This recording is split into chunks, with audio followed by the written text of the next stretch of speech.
क्या किया था अभी तक हमने ग्रोथ इंडिकेटर्स पढ़े थे। ग्रोथ इंडिकेटर्स किसके? इकोनॉमी के। और इकोनॉमी के ग्रोथ इंडिकेटर्स क्या थे हमारे? इंडस्ट्री, ठीक है, डिफरेंट सेक्टर्स जिसके थ्रू हमारी जीडीपी रिकॉर्ड होती है, ठीक है, या अर्न होती है, प्रोड्यूस होती है। तो हमने वहां पे जीडीपी वाइज भी देखा था, ग्रोथ में डिफरेंस, तीनों के जो जीडीपी है उनमें, तीनों कंट्रीज की जीडीपी में डिफरेंस क्यों है, क्या था, राइट।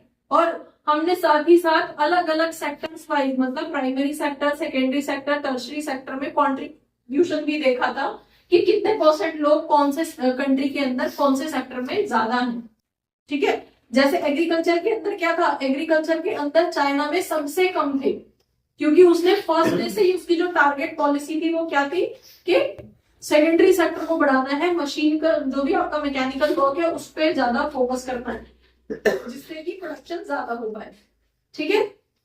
दूसरी तरफ अगर हम एग्रीकल्चर की बात कर रहे हैं तो कहीं ना कहीं मतलब पाकिस्तान का सबसे ज्यादा शेयर आपको दे रखा है आपके डेटा के अकॉर्डिंग, लेकिन उसका वो शेयर हमारे नंबर से, मतलब हमारा नंबर उसके उस शेयर से ज्यादा ही है, ठीक है, क्योंकि हमारा 50% और उसका 57% में 50% वाली वैल्यू हमारी ज्यादा होगी। वो इतने से का 50% है और हम इतने बढ़ेंगे 50% है, क्लियर। चलिए, तो वो हमारा हो गया। नेक्स्ट हमारे हैं दूसरा हमारा जो ग्रोथ इंडिकेटर है, that is human development indicator, जिसको हम HDI बोलते हैं। ह्यूमन डेवलपमेंट नाम से सब क्या है? डेमोग्राफी की बात कर रहा है। डेमोग्राफी का मतलब यहाँ पे ह्यूमन वाइज, ठीक है। जैसे हमने एक चैप्टर पढ़ा था ह्यूमन कैपिटल कैसा है, ह्यूमन कैपिटल किसको कहते हैं, कैसे जनरेट किया जाता है, कैसे प्रोड्यूस किया जाता है ह्यूमन कैपिटल, क्यों जरूरी है, वगैरह वगैरह। ह्यूमन कैपिटल फॉर्मेशन हमने पढ़ा था। तो बस उसी ह्यूमन की बात कर रहे हैं। अब ह्यूमन की बात हम क्यों कर रहे हैं इकोनॉमिक्स के अंदर? क्योंकि कोई भी इकोनॉमिक रिसोर्सेज है, बिना ह्यूमन के उनको एक्सेस नहीं किया जा सकता। ह्यूमन ही है जो आपकी मशीनरी को चलाते हैं, जो जीडीपी में प्रोडक्शन करते हैं। सिर्फ प्राइमरी सेक्टर में कुछ नहीं हो पाएगा अगर ह्यूमन काम नहीं करेगा, सिर्फ सेकेंडरी सेक्टर में कुछ भी प्रोडक्शन नहीं हो पाएगा, सिर्फ मशीनों से काम नहीं चल पाएगा। मशीनों को बनाने के लिए, ऑपरेट करने के लिए, रनिंग करने के लिए ह्यूमन भी चाहिए। क्लियर हो गया? तो इसलिए हम ह्यूमन डेवलपमेंट की बात कर रहे हैं। तो सबसे पहले ये समझ लेते हैं ह्यूमन डेवलपमेंट इंडेक्स का मीनिंग क्या होता है। किसी भी कंट्री के अंदर ह्यूमन कैपिटल के अंदर या ह्यूमन बीइंग के अंदर कितनी ग्रोथ, कितना डेवलपमेंट हो रहा है, उस इंडेक्स को ये शो करता है। मतलब कौन सी कंट्री के अंदर सबसे बेस्ट या अच्छी जो है सर्विसेज उसको दी जा रही है, ह्यूमन बीइंग को प्रोवाइड की जा रही है, ठीक है। कौन सी नेसेसिटीज वाली सर्विसेज है जो उसको अच्छे से प्रोवाइड की जा रही है। अभी हम एक करंट एग्जांपल अगर ले लें, कोविड आया था। कोविड के अंदर चाइना ने कितने घंटों के अंदर एक हॉस्पिटल बना दिया था?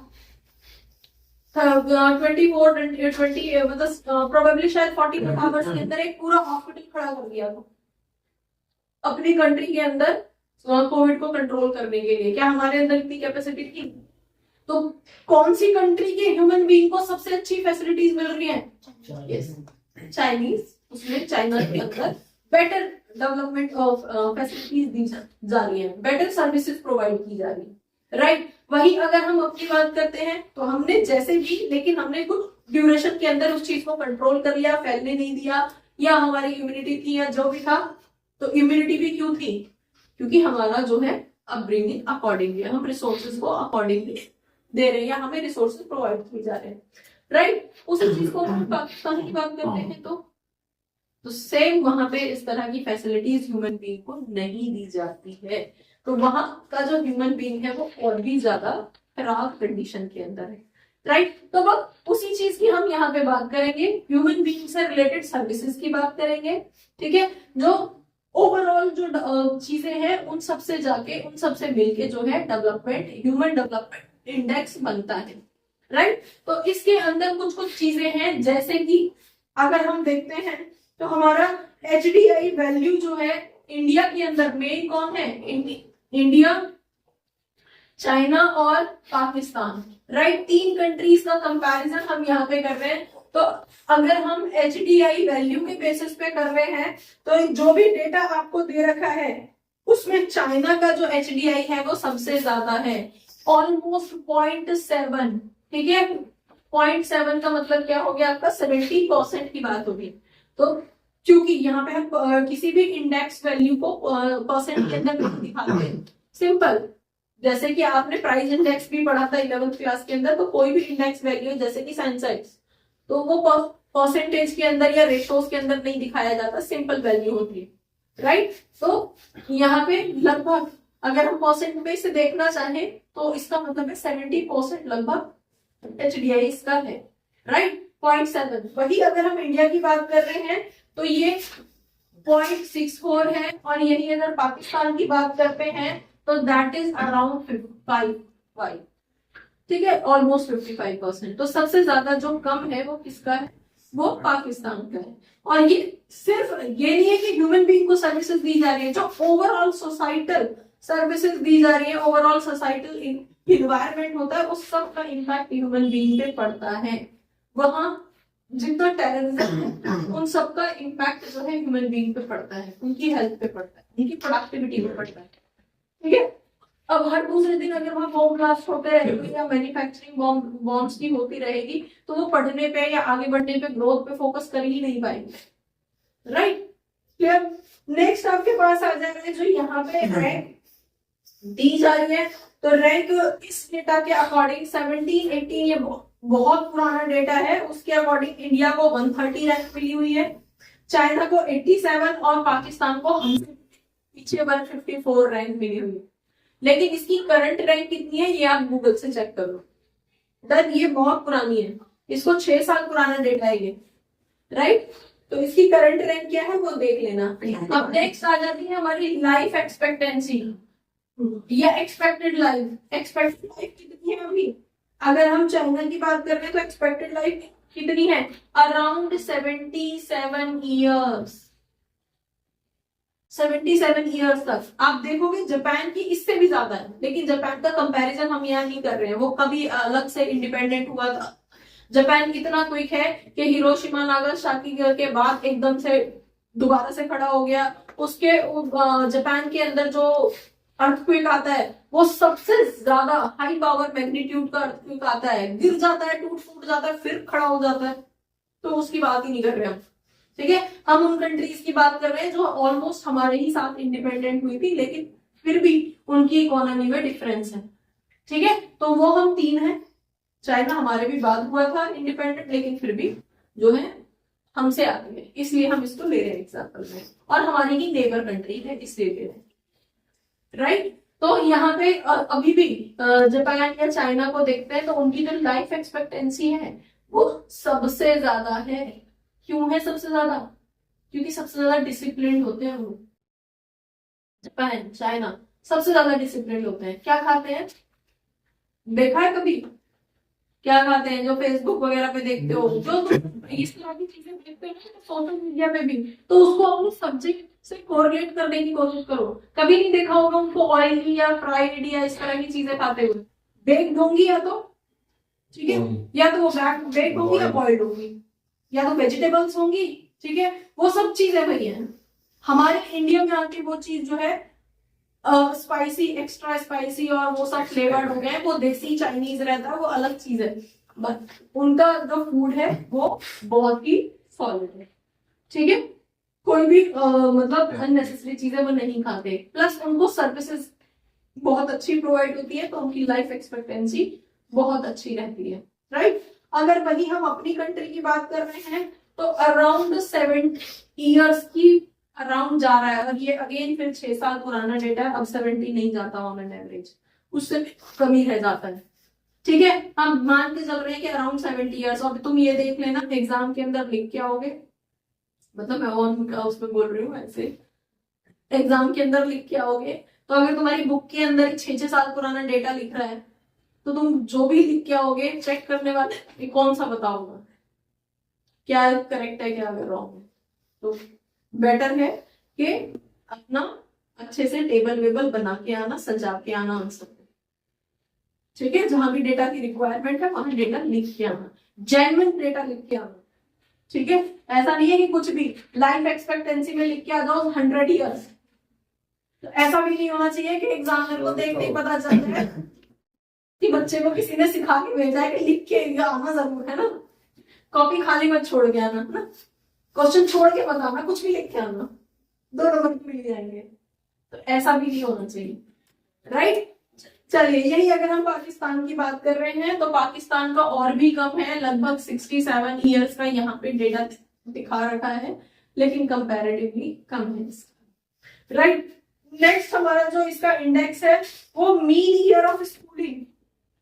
अगर हम एवरेज ईयर ऑफ स्कूलिंग की बात कर रहे हैं, मतलब कि average year, on an average हर बच्चा साल तक स्कूल जाता है ऑन एन एवरेज, कोई ग्रेजुएशन भी करता है, कोई 5th क्लास में ही छोड़ देता है, राइट, कोई 3rd 4th क्लास तक ही पढ़ के छोड़ देता है। तो वो हम मतलब एवरेज ईयर्स की बात कर रहे हैं, टोटल ईयर को प्लस करके divided by that.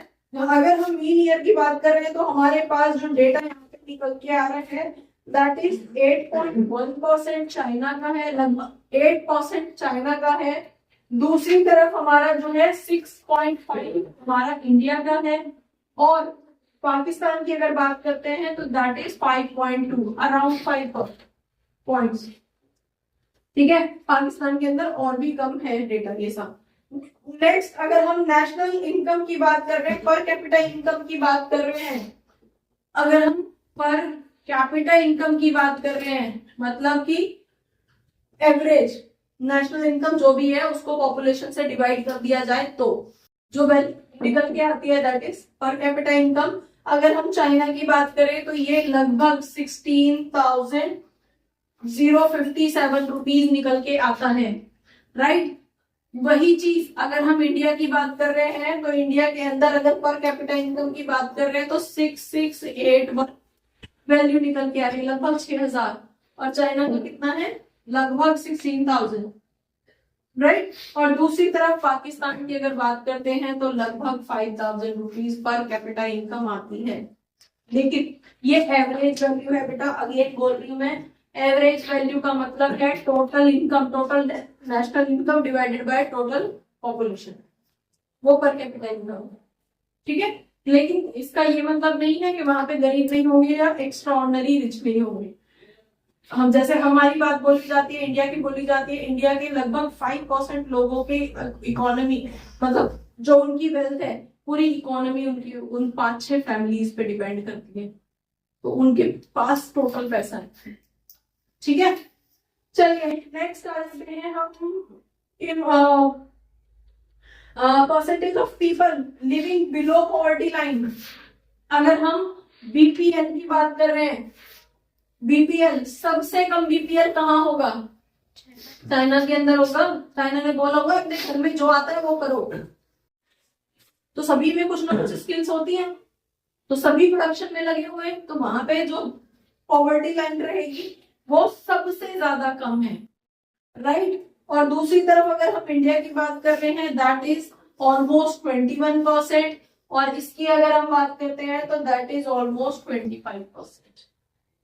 Population below poverty line है। डन। नेक्स्ट, अगर हमारे पास इन्फेंट मोर्टिलिटी रेट पर 1000, इन्फेंट मोर्टिलिटी रेट, ये जो भी मोर्टिलिटी रेट दिया जा रहा है ये पर 1000 दिया जा रहा है आपकी बुक्स के अंदर, परसेंट नहीं है, ठीक है। परसेंट का मतलब क्या होता है, आउट ऑफ 100, और ये क्या है, आउट ऑफ 1000, ठीक है। तो अगर हम इन्फेंट मोर्टिलिटी की बात कर रहे हैं, मोर्टिलिटी रेट की बात कर रहे हैं, तो चाइना के अंदर सबसे कम है दैट इज 7.4%, और इंडिया के मतलब परसेंट में बाय मिस्टेक बोल रही हूँ, परसेंट नहीं है, पर 1000 है, ठीक है। और इंडिया के अंदर इसकी जो वैल्यू है दैट इज अराउंड 30, ठीक है। और चाइना और पाकिस्तान के अंदर इसकी जो वैल्यू है दैट इज 57, ठीक है जी। नेक्स्ट आपके पास आ जाता है 57 आउट ऑफ 1000। चलिए बस, और इस तरह की बहुत ज्यादा नहीं है। सैनिटेशन की अगर हम बात करते हैं तो सैनिटेशन क्या होता है, शौचालय, जो पिछले कुछ सालों से हमारी इकोनॉमी में भी बूम पे आ रही है, ठीक है। हमारे यहाँ भी बहुत ज्यादा शोर मच रहा है इस चीज का, शौचालय बनवाने का, राइट। तो वो सैनिटेशन फैसिलिटी है, और उससे भी बहुत सारी डिसीजेस फैलती हैं, ह्यूमन कैपिटल को खराब करती हैं। ठीक है, तो ये भी एक मेजर फैक्टर होता है ह्यूमन कैपिटल को प्रोटेक्ट करके रखने का या उनको बचा के रखने का, राइट। तो हमारे पास अगर हम देखते हैं यहाँ पे सैनिटेशन की बात कर रहे हैं तो लगभग 75% फैसिलिटी जो है यहाँ पे है, और हमारे यहाँ पे ऑलमोस्ट 60 है, इंडिया के अंदर भी पाकिस्तान के अंदर भी, राइट। और यदि अगर हम ड्रिंकिंग वाटर सोर्स की बात करते हैं तो प्योर ड्रिंकिंग वाटर, ठीक है, ड्रिंकिंग वाटर की बात कर रहे हैं तो ड्रिंकिंग वाटर जो है यहाँ पे 96% वाटर जो है वहां पे ड्रिंकेबल है, जबकि हमारे यहाँ पे 93 और इनके यहाँ पे 91%। क्यों है ये? लगभग क्योंकि हम रिवर्स पे लाई करते हैं, लेकिन आज के टाइम पे ये इंडेक्स नहीं बचा बेटा।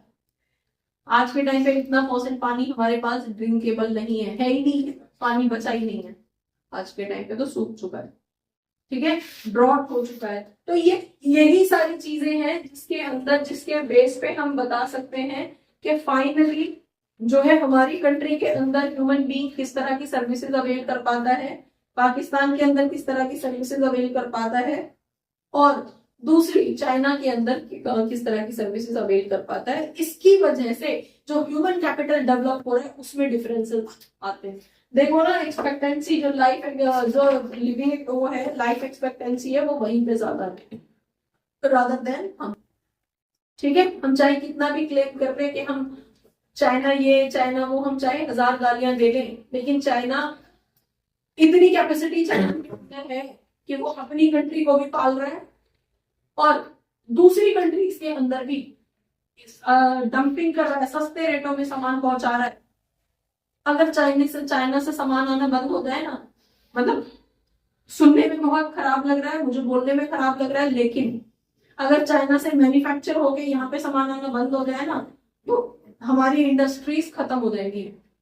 हमारी इंडस्ट्रीज का रॉ मटेरियल वहां से बन के आ रहा है, जिसपे स्टैम्प वो अपनी लगाते हैं और बना के बेच देते हैं कि हमने बनाया, क्लेम करते हैं बन के वो वहां से आता है। हमारे सारे फेस्टिवल्स का सामान वहां से बन के आता है। हमारी जरूरत की छोटी छोटी चीजें, अभी भी अगर आप बैठे हो ना तो आपके पास भी कुछ ना कुछ चीज आपके पास ऐसी होगी जो मेड इन चाइना हो, कुछ भी,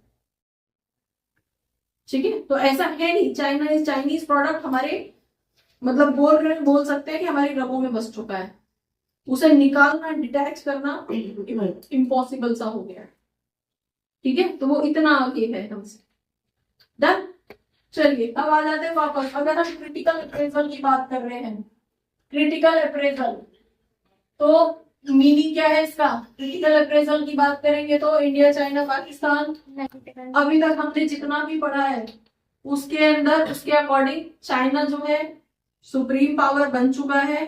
supreme power in the sense उसने क्यों बना वो, क्योंकि वो उसकी इकोनॉमिक कंडीशंस बहुत अच्छी रही।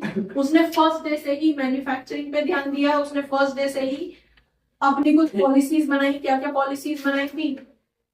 क्या क्या पॉलिसीज बनाई थी उसने? चाइना ने ग्रेट लीप फॉरवर्ड। दूसरा, स्कॉलर्स को उसने पहले फर्स्ट डे से ही ये तो उनके सिलेबस में ये डाल दिया गया था कि मैन्युफैक्चरिंग करनी है, ठीक है, प्रोडक्शन करना है। दूसरा, ये वन चाइल्ड पॉलिसी उसने अडॉप्ट की और एकदम से अपनी इकोनॉमी की जो पॉपुलेशन बढ़ रही थी उसको कंट्रोल कर दिया वन चाइल्ड पॉलिसी लगा के, ठीक है। तो इस तरह की कुछ कुछ पॉलिसीज उसकी ऐसी रही जिससे इकोनॉमी पे इम्पैक्ट आज साफ साफ नजर आता है, ठीक है। उस टाइम पे तो सिंपली बोल देते थे बेवकूफ है, ऐसे कौन करता है, ठीक है। स्पेशली पाकिस्तान, वो तो अल्लाह की देन है, ऐसे कौन करता है, राइट। लेकिन उसका इम्पैक्ट आज उनकी इकोनॉमी पे नजर आता है। इस टाइम पे जो तुम्हारा डेटा, जिस ईयर डेटा दे रखा है, इस टाइम पे चाइना बिल्कुल बूम पे थी, उसका जीडीपी रेट उसका बहुत हाई था। लेकिन अगर आज देखोगे तो yes, there is always pros and cons of the same. उस टाइम पे उसके प्रोस चल रहे थे, अब कॉन्स चल रहे हैं, क्योंकि वो एज जो एम्प्लॉयबल यूथ उस टाइम पे पीक पे था, अब वो डिक्लाइन कर रहा है और अब उनके पास यंग एज एम्प्लॉय नहीं बचे हैं। उसके लिए उन्होंने वो वन चाइल्ड पॉलिसी रिमूव कर दी है, हटा दी है। अब वो चाहते हैं कि ज्यादा से ज्यादा बच्चे हों, जिससे कि इकोनॉमी के अंदर फिर से एक बार रिवाइवल आए, ठीक है, इकोनॉमी फिर से बूम पे जा पाए। और बिना ह्यूमन बीइंग के ऐसा पॉसिबल नहीं है। इसलिए बार बार ह्यूमन बीइंग का या पॉपुलेशन की आपको नेगेटिव चीजें जरूर पढ़ाई जाती हैं, बताई जाती हैं। यस, उसके नेगेटिव इम्पैक्ट हैं, लेकिन उसका पॉजिटिव इम्पैक्ट भी है, ठीक है। तो बस यही क्रिटिकल रीजन है। इंडिया ने अपनी पॉलिसी बनाई, पहले बेवकूफी की इंडिया ने पूरी तरह से। हम अपने गवर्नमेंट सेक्टर के ऊपर फोकस रिलाई किया हमने, जब 40 साल तक हमने पूरी कोशिश की, इनवर्ड लुकिंग पॉलिसी अब अडॉप्ट कर ली थी। उसके बाद में हमने अपनी इकोनॉमी को ओपन किया, और उसके बाद में हमारे यहाँ से फिर प्रोडक्शन होना शुरू हुआ। प्राइमरी सेक्टर से हटके सेकेंडरी सेक्टर और टर्शरी सेक्टर में भी ग्रोथ होनी शुरू हुई न्यू इकोनॉमिक पॉलिसी इंप्लीमेंट होने के बाद में, ठीक है। तो इसलिए इस न्यू इकोनॉमिक पॉलिसी को आपका एक इकोनॉमी का माइलस्टोन माना जाता है। डन, इसके बाद में हमारी इकोनॉमी टर्न अप हुई है एकदम से, क्लियर। और यही अगर हम पाकिस्तान की बात करें तो उसके पास वो ये भी नहीं था, वो ये भी नहीं कर पाया, और आज उसकी क्या कंडीशन है ये सब आपके सामने है, ठीक है। बिकॉज ऑफ उसकी इकोनॉमिक पॉलिसीज, उसने हमें कॉपी तो किया लेकिन उसको भी वो ढंग से नहीं कर पाया। तो आज उसकी क्या कंडीशन है ये सब डन। बच्चों, होपफुली बहुत सारे डाउट्स इस क्लास से रिलेटेड, इस टॉपिक से रिलेटेड आपके क्लियर हुए होंगे इस क्लास को देखने के बाद में। अगर रियली आपके कुछ डाउट्स क्लियर हुए हैं, आपको ये क्लास अच्छी लगी है, तो आप इसको लाइक करिए, सब्सक्राइब करिए और अपने फ्रेंड्स के साथ शेयर करिए।